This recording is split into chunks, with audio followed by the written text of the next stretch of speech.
Aw, shit. Here we go again. Welcome to the Sloppy Book Club podcast. I'm Jenny. And I'm Celese. And welcome to season 3, episode 6. Can't believe it. I know we say that every episode, but it's like, and we still get nervous every single time we start. every single time. I'm just like, I don't want to mess up, but eventually, I will. So it is what it is. Yep, just join the chaos. So on this week's episode, me and Jenny both have some book reviews that we're going to be reviewing tonight. And we're also going to be drinking some margaritas. Yeah. Well, thanks to Jenny, because she sent me this lovely care package because I've been going through it. So I decided I would make my margarita and in the cup you gave me. Cute. So I'm excited. I have mine in my cup that Santana Blair gave me at Romanticon. Nice. So we got cute cups. We got some margaritas. We have some books we're going to talk about. So I feel like that's a good episode. Good episode, yeah. Book. I agree. Like you can't go wrong with that. So my review is on a contemporary romance. What's yours? Dark academia mystery. Ooh, that sounds really good. And I know you've been looking into like more dark academia kind of books. So I'm excited for that. I'm in the mood. Yay. I can't wait to hear more about it because I know that's been something you've been looking for. So I don't these are books that you would find on our review Instagram as well. So check that out. Make sure you're following us on Instagram and all your streaming services. So let's get into it. Did you already try your margarita? Yeah, I've had quite a few this week already. So the one I have is the regular classic margarita. So these are already made. You don't have to add anything to it. Just pour and add some ice and that's it. That's exactly what I did. And like I said, I had the mango flavor one. So I haven't tried it yet, but my husband did. Hope you like it. I mean, I know you're going to like it. Oh. Yeah. They're like juice. Yeah. Yeah. I'm going to have to get a couple of these because these are really good. So far, so the store by my house only has the mango and the classic, I believe. And they come in a pack of 4 and they're only like 10 or 12 bucks. They're super cheap, but I'm going to have to like stock up on them. Yeah. One of these is 1 glass. Well, I could probably add 2 to mine and be good. But yes, 1 glass each. Yeah, I can't stop drinking it. It's really, really good. But you know what though? I've had the to-go margaritas from Frontera and they taste exactly the same. Really? So it must be like the same. It must be the same stuff. Yeah. No, that's really good. I couldn't stop sipping it as you were talking about it. Yummy. Yeah, that's juice. That's what we call juice, and that's a problem. Definitely a mommy juice. All right. So do you want to start on your dark academia? Yes, I can. Okay.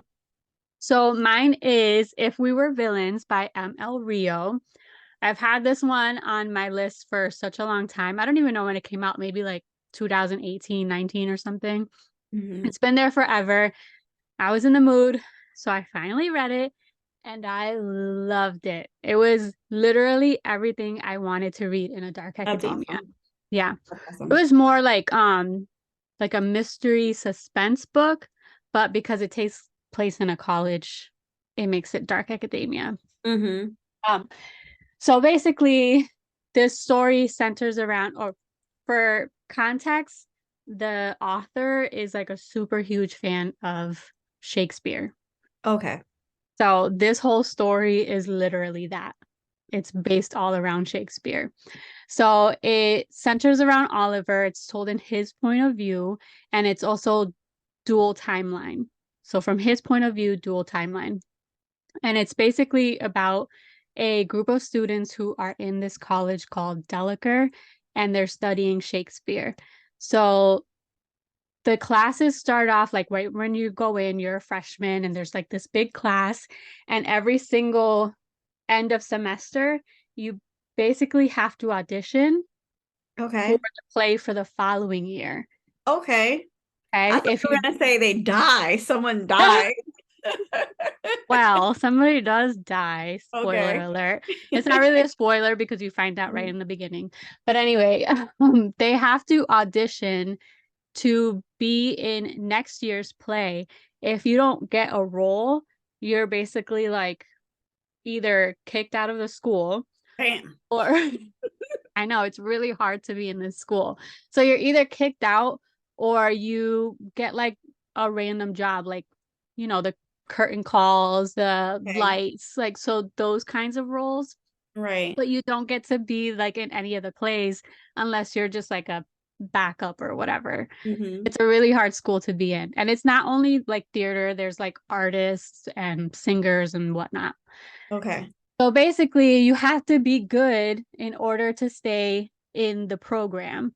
Mm-hmm. So Oliver and his group of friends, so there's 7 of them total, they're the best of the best. So they each have like their own strong personalities that you learn like right away. So it's really hard to start this book off. Like 1 to 2 chapters, maybe 3, you're like, what the fuck? I had to reread it. If Okay. it didn't get any better than that, I would have DNF'd it right away. Right, right, right. It was very hard. So you learn their each personalities and you almost know right away like who's who, like who the villain is because they're always cast as the villain. Somebody who's like a seductress because she's beautiful. She always gets like that good female lead role. So Mm-hmm. it's those types of roles. So basically, one day all of the roles get assigned. So like they do certain plays a year, they do like 3. So one day all the roles get sent to them. They're all sitting together and it's anonymous. So they each open their roles up and they have to read like, oh, I got this role, but I can't tell anybody else. Okay. Don't rehearse together. What? Yeah, they learn. This is only for the first play. They learn their lines and they Okay. don't rehearse together. They're given like a date and a time, and they have to randomly figure out where this place or the play is taking place. And they have to know when they're supposed to jump in and play that role.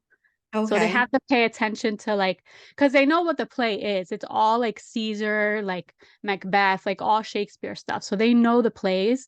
So if you know your role, you should know who like if you have a love interest, you should know Right. when they're coming on and then so Mm-hmm. it's that kind of it's kind of crazy and it's really cool and unique.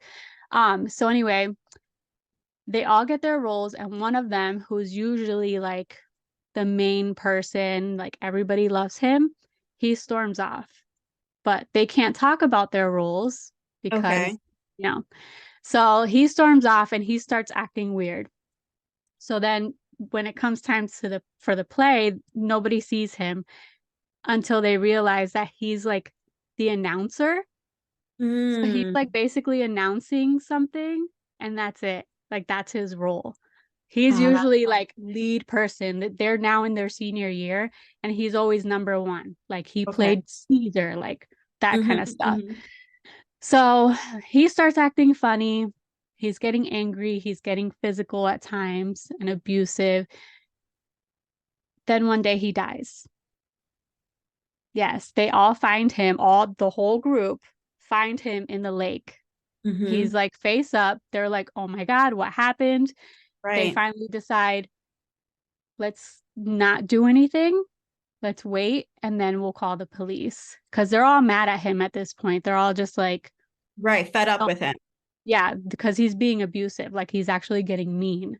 But Mm-hmm. nobody, like, it's all because of that role. At least that's what you get from the story. Like he's Mm-hmm. already like an angry person. He's like egotistical, whatever. But because of that role, I think that's what caused him to be Right. abusive to like his girlfriend and his friends or whatever. Mm-hmm. So after that, it starts basically an investigation on who did what. They all Mm. kind of know sort of what happened. They're all kind of like holding things in. Nobody's really saying what happened, So but you don't know who everyone the kind of killer has is. like a secret. with him kind of It thing? sort of feels that way, but I Okay. don't want to get too spoilery Right, because right, these are right, the right. books I gave you and I want you to read it. I was kind of nervous about giving it to you because I wasn't Mhm. sure if you were going to like it or not, No, this sounds really but good. good. But it reminded me of, remember when we read It Girl by Oh, Ruth Ware? The It Girl. I have it right here by Ruth Yeah. Ware. Remember how I Oh, hated it? yeah, yeah, yeah. Yeah. So this is very similar, and this is everything that was in this book is what I wanted out of that book, Okay, okay, I sort can of. see that. Yeah. And it's So, funny that you say that because with the It Girl, she was like in a play and mhm. everything took place afterwards. So that's Yep, and it's all in interesting. school. So it's pretty much the same thing. It's dual point of view, and you get it from her point of view Right. in different times. It's It's exactly like this. darker. So it's very much darker. Hmm. Oliver, you get his point of view from while he's in school, while all this is happening. Right. And then the other point of view is it's interesting. It's so, how do I explain it? The whole book is like a play, right? So each section, there's a prologue and Okay. there's 13 scenes. Okay. And there's prologue to Hmm. 13 scenes. So that's how it is. It's like four different parts and there's four prologues. So And it's almost like a script, yeah. like And a, then okay. each prologue is Oliver in the future, 10 years Okay. later. And the Okay. scenes are all during like when this one person Right. died. So it's like past, present within 10 years. Mm-hmm. That's so interesting because my romance is And kind of like that. So, really? yeah. Yeah. I, So I I love I that absolutely we loved start it. reviewing things and like they're similar in some kind of Mm-hmm. way without us even knowing Yeah. it. Totally different genres, but they're similar. Yeah. No, So yeah, I have to check I that don't want out. to get too far into it, but you know right Right. away that one of their group dies, Mm-hmm. and you sort of get the vibes that one of them did it because there's no question as to like, was there somebody that came into the school? There's no Hmm. investigation outside of the school. Everything Okay. takes place within. So you Mm-hmm. know somebody there did it. Mm-hmm. And also, right away, you find out that Oliver is actually in prison for this murder. Yes, this is Oh. like prologue, first chapter. You find that out. He's in prison for murder. So Mm-hmm. then he's actually getting out. We find out in that prologue he's in prison for murder. This is 10 years later. He's getting out, and the officer who arrested him like talks to him afterwards, and he's like, "Okay, you already went to jail. I need to know the truth because I know you didn't do it." So Mm. this whole book is basically Oliver telling this story Oh, yeah, I gotta from the read that. past. It's That sounds so good. so good. I cannot believe that it took me this long to Mm-hmm. read this book, and I'm so happy that I did because I actually reread it today via audiobook. Like that's how Isn't that much I the best? wanted to.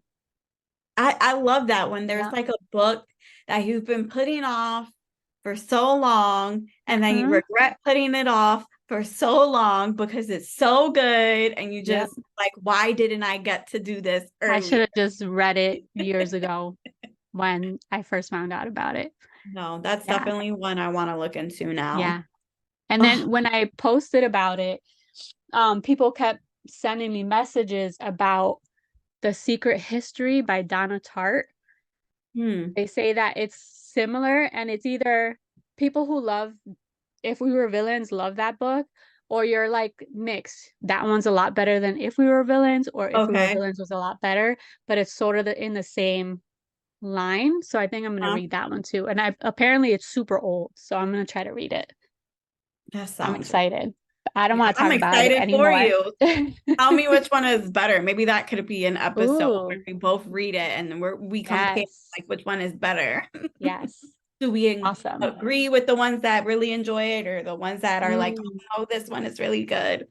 I'll wait until you read If We Were Mhm. Villains, and then I'll read the other one, Okay. and then we'll talk Because about it. I am excited for all the books that you put in. I haven't opened them yet, so I don't know what's what yet. So, Mm. Yeah, that's the only one that I was like, I don't know if you were gonna like it or not. No, it sounds really Okay, good. good. I like that Yay, a lot. good. So mine, like I said, is a contemporary romance. It's called Recipe for Second Chances by Ali Rosen. Um, and I would describe this book as like a cookbook with romance in it. And I find out that the author, this is her debut contemporary like romance, because usually she's a what do you cookbook author.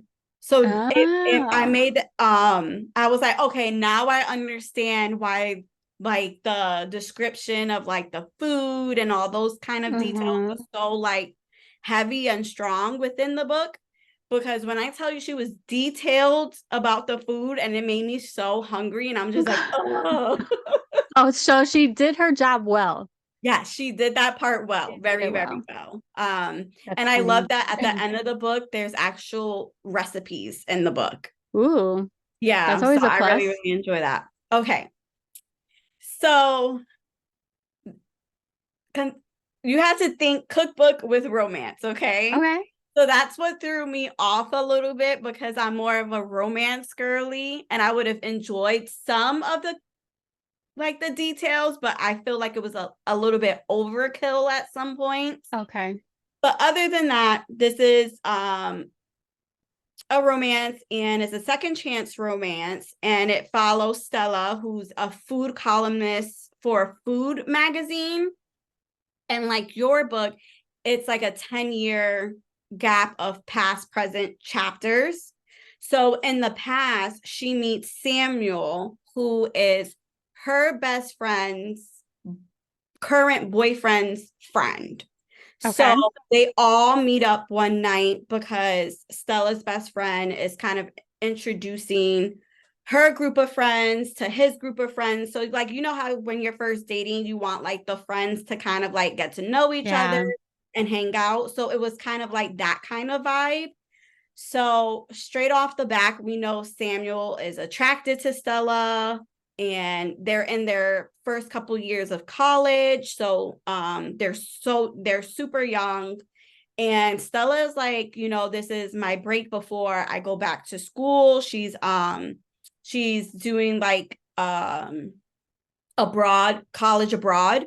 So she's going to go back to, I think she's in Scotland or something. So she's just like, I'm just using this time to kind of be like carefree and not really date and just like do my thing kind of Just vibe. bang. Yeah. So, just go with the Okay. flow kind of thing and have fun.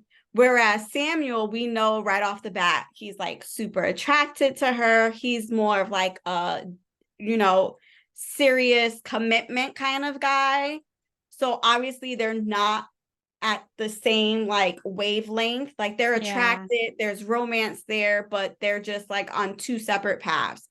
Um, they meet each other at dinner with all the friends, and they're talking, and he's like, okay, she's a Red Sox fan, he's a Yankee fan, so there's a game, and he's just like, if your team wins, you'll take me out to eat, and if I win, I'll take you out kind of thing.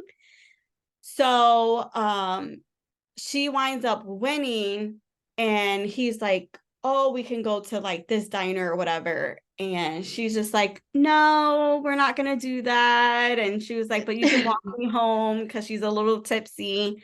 And he was like, he kind of like kept it up and wasn't taking no for an answer.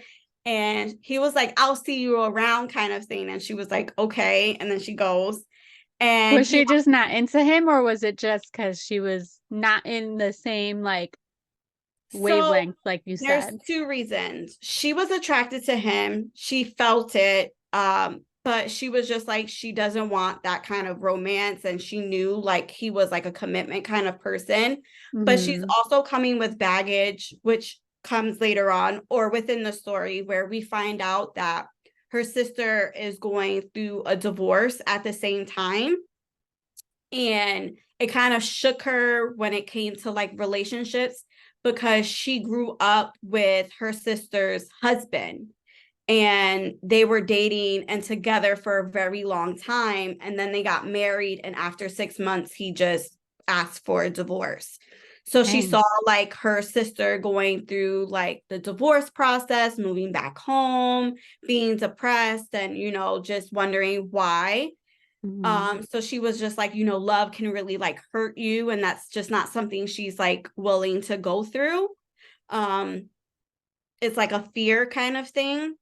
So you ever come across a book that is so good in the beginning and then it just like Oh, for you? yeah. Yes, That I kind of did have. that for me with this Oh book. no. The beginning was so good because I understood like, okay, she's coming with baggage because of what happened to her sister. So I can see like kind of like that trauma bond kind of like play out and why she doesn't want to Mhm. be serious within a relationship. But Samuel was just so like he's the perfect male main character, like super fictional.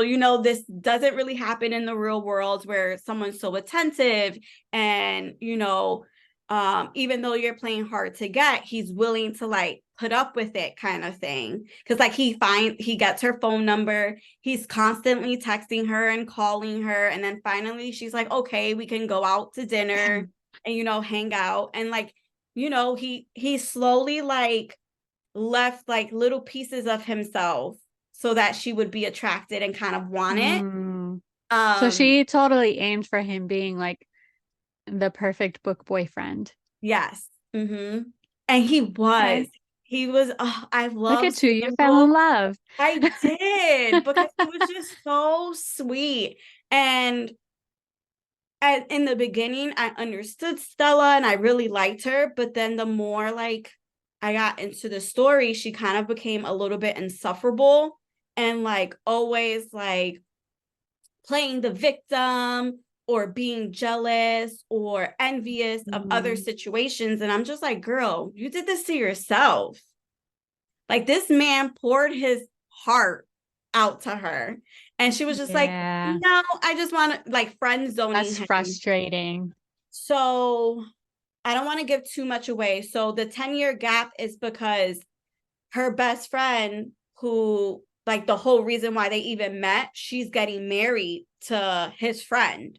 So they're all going to Italy for this big wedding. How And fun. they're like seeing each other for the first time again after 10 years. And Okay. that unanswered questions, there's things that they have to work out and things like that. But even within that, there were just elements of the story that just frustrated me. So she's in Italy, and when she gets there, her sister tells her, oh, I know, you're going to a wedding and, you're going to be busy, but I wanted you to know that her current boyfriend that she's been dating for a few months asked to marry her, like proposed to her. And she said yes. And Stella's just like, you barely know this. Instead of being supportive, she's very judgy.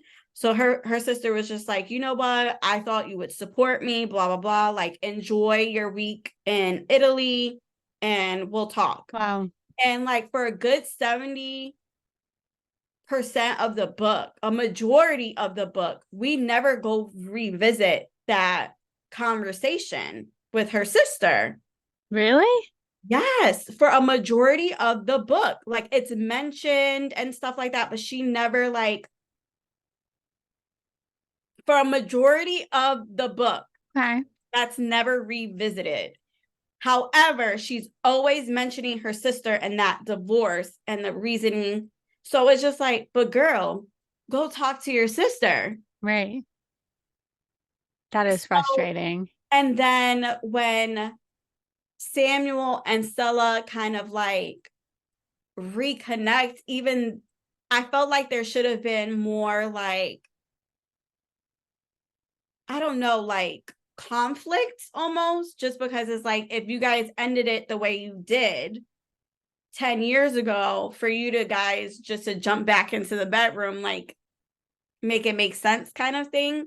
So that's where Yeah. I was frustrated. I was really frustrated with Stella and just how she approached different things and just like Samuel deserved better. Like, he was just like a good, like, he was always very straightforward as to what he wanted. And she would just like hear what he was saying and just brush it aside because she wasn't there and pretend like the conversations, like he wrote her like a letter saying he loved her and all these things. And like, she was just like, oh, I hope law school's going great for you. And this is what I'm doing. And like totally disregarded this.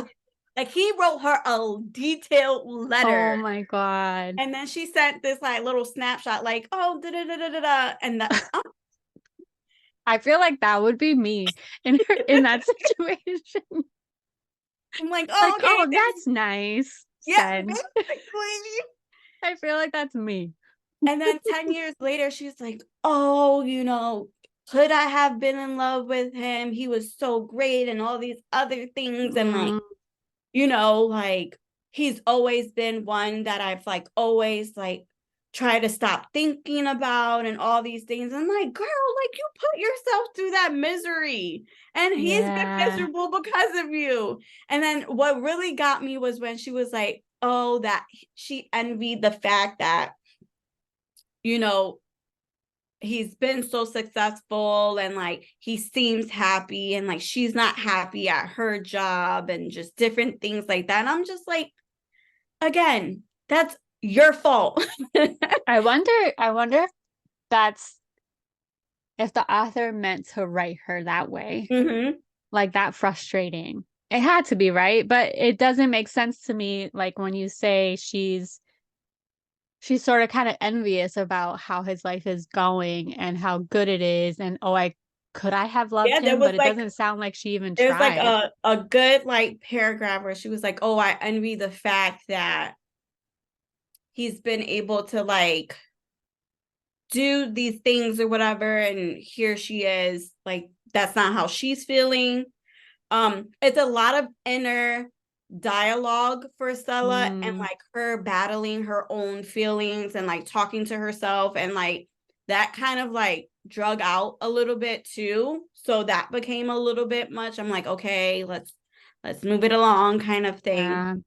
Not to say the book wasn't good. It was just like certain elements just it was frustrating. And I don't want to, go into like how it ends and what happens, but there were just certain parts where I'm just like, wow, like the wedding is happening and she had this moment with her sister and it was just like, can we go back to that? And like, a lot of the story as we're going on, I'm just like, okay, is she ever going to call her sister back and apologize and like just certain things? But I don't want to, go into like how the book ends and things like that. Yeah. But like for a good 70%, it's That's just too bad. Mm-hmm. Unless she did like a novella. I know sometimes you be reading like books out of order.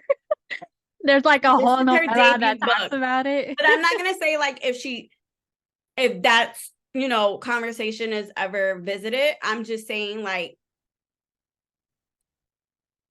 she should have given more information on that whole situation, pretty much. And then it's even mentioned how she runs into her sister's ex-husband and how they have like this brief like run-in and how that made her feel and stuff. And it was just like I didn't get like a lot of things were told, like we never really witnessed it. So it was hard for me to really grasp why this was so like triggering for her. But then again, it's like if it's mentioned like most of her adolescence was seeing this relationship and then all of a sudden it not like working out, like I can get it. But at the same time, it's just like that happened to your sister. And Samuel isn't Charlie, right? His name is Charlie. I believe it was Charlie. So it was just like, I don't know. I love Samuel so much. It was just like, girl, you should have just jumped on that when he was there. Oh my God. So he made the story. He really did. For me, he was just like so sweet and just like really honest and empathetic to her. And like he never like held things against her when she did little things like that. Like, if I wrote you an essay and I ended it saying that I loved you, and you're just gonna be like, "Burr, burr, burr, burr, burr." Thank you. Thank you.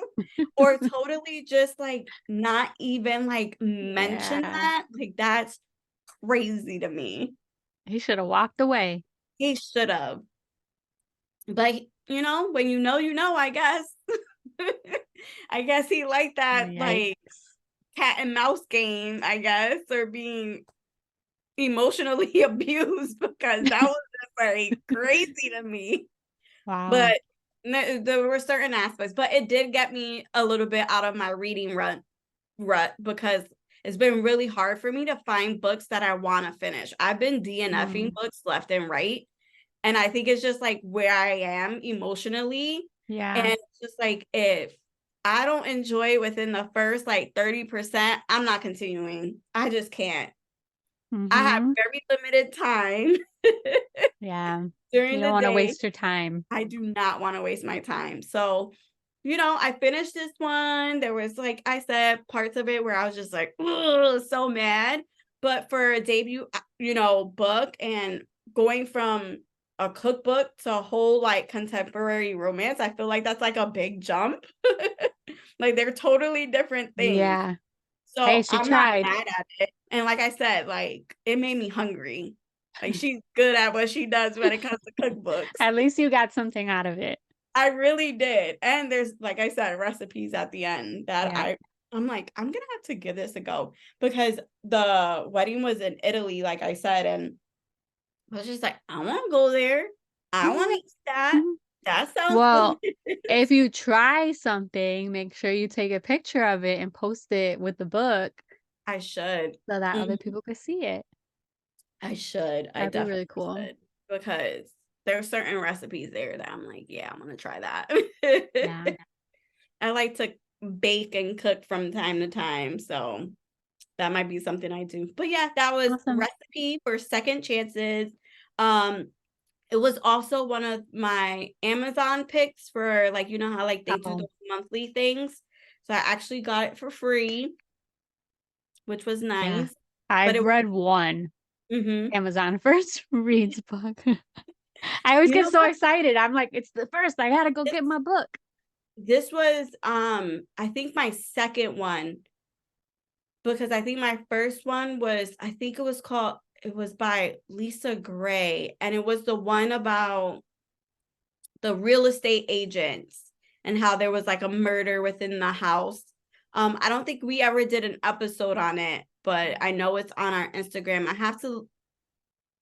have to look it up. I don't remember the name of it, and it's gonna bother me. But it was definitely one that I reviewed, but it was Lisa Gray.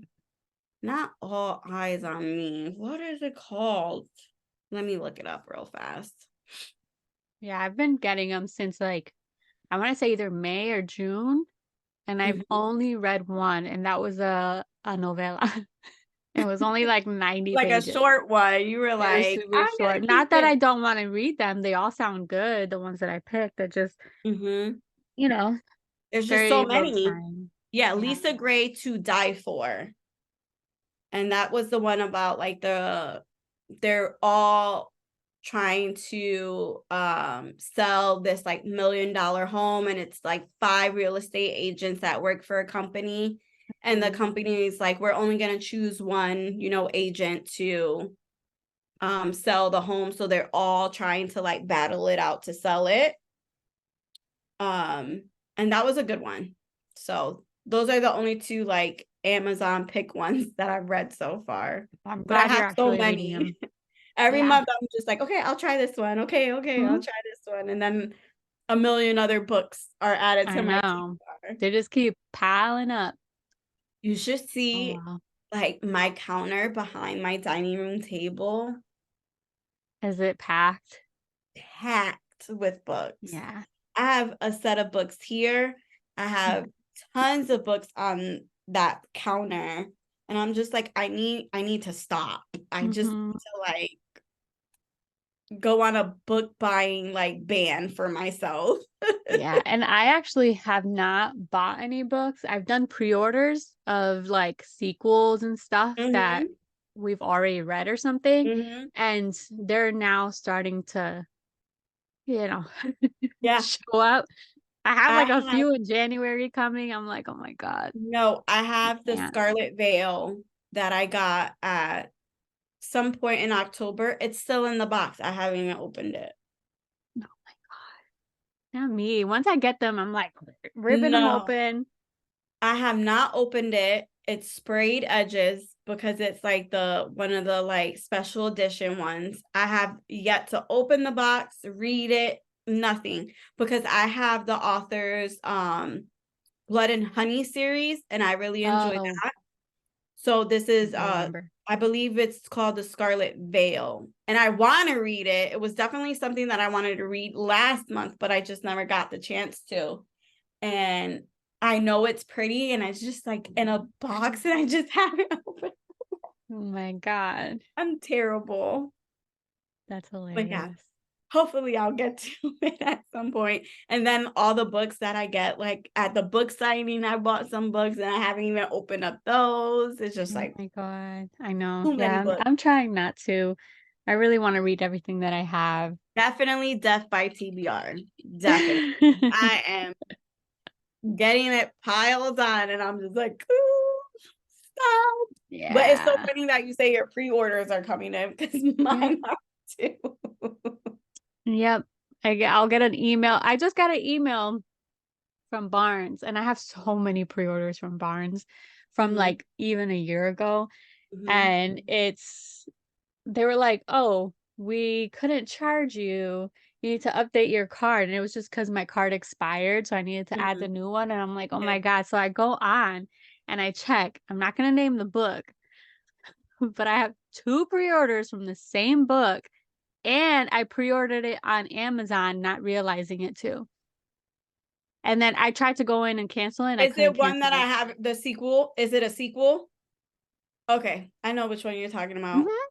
So I have three, and I have to try to figure out how to cancel the two Barnes because I don't Right. want it. Right. And I every You time I know would what? go I think in, I got an email too about it. Like there's a delay or something. oh, is there? Yeah, I couldn't just I because I guess when I had pre-ordered them, I Mm-hmm. pre-ordered them with two different pre-orders. Like one of them was with Throne of the Fallen by Carrie Maniscalco, which I know you're backed up, but you need to read it because it's part Okay. of the Kingdom of the Wicked series, which I know Okay. you Okay. loved Mm-hmm. too. Mm-hmm. I I have to get on. just finished it yesterday. It was so good. Envy is like up here for me. Really. Up here. I was like the whole time. I have to finish it because I Yeah. only read the first no, the first two? Really? Yeah, the Kingdom of the Wicked ones. I think I only read the first two. Oh, so you didn't read the third one. Mm-mm. And then now this one that just came out. So this one isn't part of the series. It's not part of the trilogy, but it's one of the princes. Okay. No, I think I only read the first two. Yeah. And this one is like 600 pages. It's fucking thick. And I read it in two days. Oh, so Two. it was good, It good. was I could It not was put it good, good. down. Yeah, I look at 200 pages. And I'm like, do I want to commit to this? I do the same thing. I didn't want to read that. I was like, I'll let it sit, but then I was just like, oh, if I don't read it now, it's gonna take me a year. Mm-hmm. I read it and it was Well, it's also like a fantasy. So I kind of understand that aspect of it being long. These romance books that are more than 300 pages are ridiculous. I'm yeah, sorry. I If agree. you don't have any fantasy in it, there's no world building. I think romance authors really need to think about that because when I look up a romance, if the Mm-hmm. blurb sounds really good, somebody's reviewing it and they make it sound really good, I go directly to my Goodreads, I find it, I add it, what do? I scroll to the pages. How many pages does this have? If it's more than 300 pages, I will likely not read it. Yeah. I will not read it. It's just gonna No, sit on it's my a want to real read. thing. Like Like, I have how much so many romance do you romances that I'm need? like, I'm pretty sure I would really enjoy this, but do I really want to sit there and read 400 pages? That means I'm probably getting a breakup or a miscommunication or something, and it's gonna irk the crap out of Yeah. me. You're for sure getting those 2 tropes. It's For definitely sure. gonna happen. Yeah. So it's just like, no, just give me some Yeah. lovey-dovey. Okay, you can have one argument, but like, Yeah. Unless you're throwing in a monster or some type of shifter, mm-hmm. don't make it more than 300. 350 is pushing it. Yeah, it definitely is. I would teeter-totter. I'm like, maybe, okay, maybe I will, but likely For it's just gonna sure. sit there. For sure. For sure. Even Yeah. this one, this wasn't too bad. I think it was like 267. So it was under 300. So it was doable. But Yeah. sometimes I'm just like, I want something quick and funny and sweet and like something fast. Yeah. I agree. But I yeah. agree. All right. Oh Well, boy. that is episode 6. Um, Yes. please listen out for more episodes and more book reviews. Make sure you're following us on YouTube, Instagram, where you get your streams, and enjoy. Happy reading. Bye. Bye.